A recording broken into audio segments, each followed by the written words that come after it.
Good evening and welcome to TV Tuần-san News of the Week. My name is Emma Doe. In what's making headlines this week, Vietnamese authorities end a 5-month-long protest with water cannons and electric rods. Growing concern over a drug-resistant malaria now spreading across Vietnam. And a new study reveals the ongoing impact of Agent Orange, decades since it was first sprayed. In this week's top story, Filipino officials say the Navy officers involved in the deaths of 2 Vietnamese fishermen over the weekend have been dismissed from their posts. On Saturday, 2 Vietnamese fishermen died during a sea chase, while another 5 were arrested off the coast of Pangasinan province, north of Manila. According to state media, the commanding officer and other crew members of the Philippine Navy ship PS-19 have been relieved from their posts pending an investigation into the incident. Based on reports received by the Philippines Department of National Defense, the Navy ship had fired warning shots at the Vietnamese vessel after it was caught illegally fishing and tried to evade arrest. Meanwhile, the Philippines Foreign Secretary has assured the Vietnamese government of a fair and thorough probe into the incident. Vietnamese authorities this week fired water cannons and used electric rods to end a 5-month-long protest outside a textile plant that supplies global fashion brands, including the Japanese chain Uniqlo. Work at the Hong Kong-owned Pacific Crystal Textiles Mill has been halted since April this year, with protesters from a village in the northern province of Hai Dung blockading the entrance with round-the-clock shifts. Protesters accused the textile mill of discharging wastewater multiple times last year, but the company claims it has only discharged wastewater once and has been fined $29,560 for the spill, which breached a number of regulations. Talks between both parties have proven unsuccessful. On Monday, about 500 policemen dispersed 200 villagers using force with water cannons and electric rods. One of the protesters told Reuters News that 2 people were injured and that police beat protesters. Pacific Textiles told Reuters that its staff were able to enter the factory on Monday, but it's not certain whether the issue has been completely resolved. Emotions over environmental pollution have been running high since the Taiwanese-run steel mill Formosa spilled toxins into the ocean, devastating livelihoods across multiple Vietnamese provinces. Korean police have busted a ring of Vietnamese brokers who were reportedly helping Vietnamese nationals cheat on their Korean language proficiency tests. According to the Chosun Ilbo newspaper, the incident happened in April during the beginner-level test of proficiency in Korean, which some 2,400 Vietnamese undertook. It's believed a 27-year-old broker and his accomplices, all aged in their 30s, lured 18 test takers with the promise of earning a large sum of money in Korea. They charged 15 million won for their services, about 3 times the average Vietnamese worker's annual salary. In mid-September, police arrested the 3 brokers and 18 cheaters at Gim Hae National Airport as they were trying to enter the country. The brokers are currently in police custody and the cheaters face deportation. A new form of malaria, which is highly drug-resistant, has broken out in southern Vietnam. It's believed the super malaria first emerged in Cambodia back in 2007, but has since spread through parts of Thailand, Laos, Myanmar, and now Vietnam.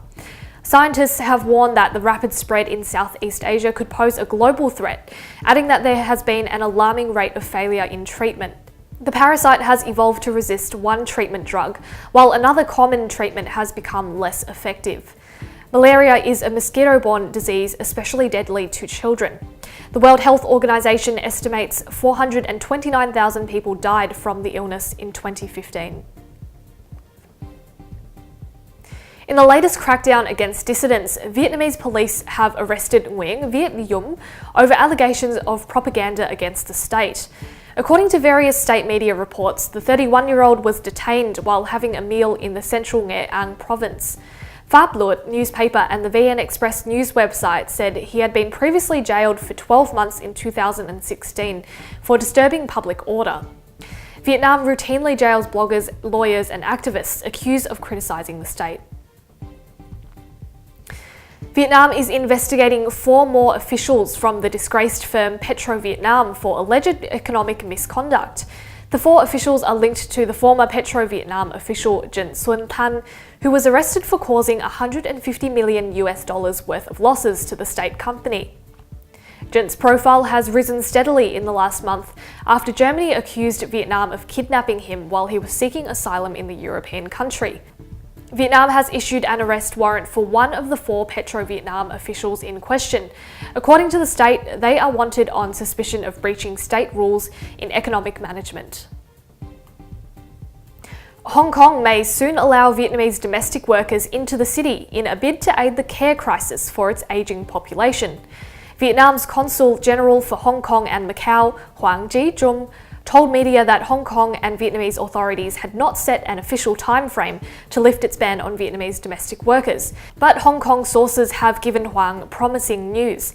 They are looking to diversify their source of domestic help and are considering Vietnam. Hong Kong is facing a shortage of domestic workers to look after its ageing population. According to government data, the number of residents aged 65 and over is expected to reach 31.1% of the city's population by 2036. There are currently 350,000 domestic workers. Over half of those come from the Philippines and the rest are from Indonesia. The Hong Kong government bans people of 8 different nationalities from working as maids in the city on the basis of security and immigration risks. These countries currently include Vietnam, mainland China, Cuba, Afghanistan, Taiwan, Laos, and Nepal, among others. Premier League footballers could soon front an anti-slavery campaign if charity workers are successful in their bid. Charities fighting human trafficking of Vietnamese youth to the UK are hoping to secure successful sports stars to help stop Vietnamese people paying people smugglers to get to the UK. The advocacy director of Pacific Links Foundation, Mimi Vu, said Vietnamese people are obsessed with the Premier League and believes they can be influential in the cause. The UK has been battling a human trafficking problem which has seen young Vietnamese brought to the country to work under traumatic slave-like conditions at nail bars and on cannabis farms. Those lured to the country are often from poor and rural areas and are lured by people smugglers with the prospect of a well-paying job. However, many end up in exploitative conditions. A new study from researchers at a Japanese university has revealed that new generations of Vietnamese are still suffering from the impacts of Agent Orange, decades since the chemical was first sprayed during the Vietnam War.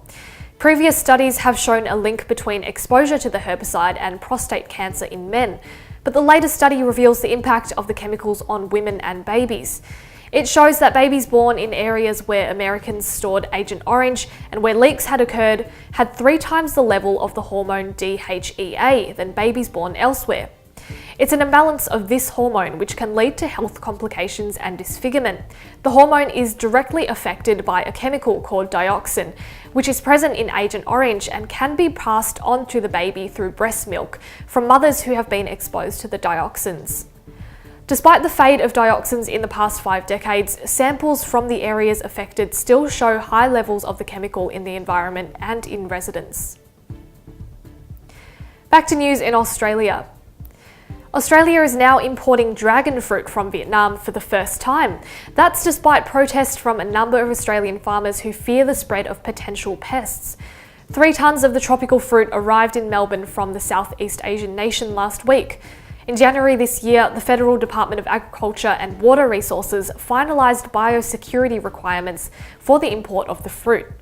In various submissions to the government last year, Australian farmers expressed fear of foreign bugs and pests as well as contamination of local crops. There's also the matter of competition. With only a small number of farmers growing dragon fruit in Australia, there are fears that Vietnam could easily flood the market and negatively impact local producers. But the government says the amount of fruit coming into Australia depends on the market and those doing the importing. That's all from Tuần-san News of the Week. For more stories, you can follow Tuần-san at tvtsonline.com.au and at Facebook at Tuần-san. I'm Emma Doe, thank you so much for watching. I look forward to your company at the same time next week.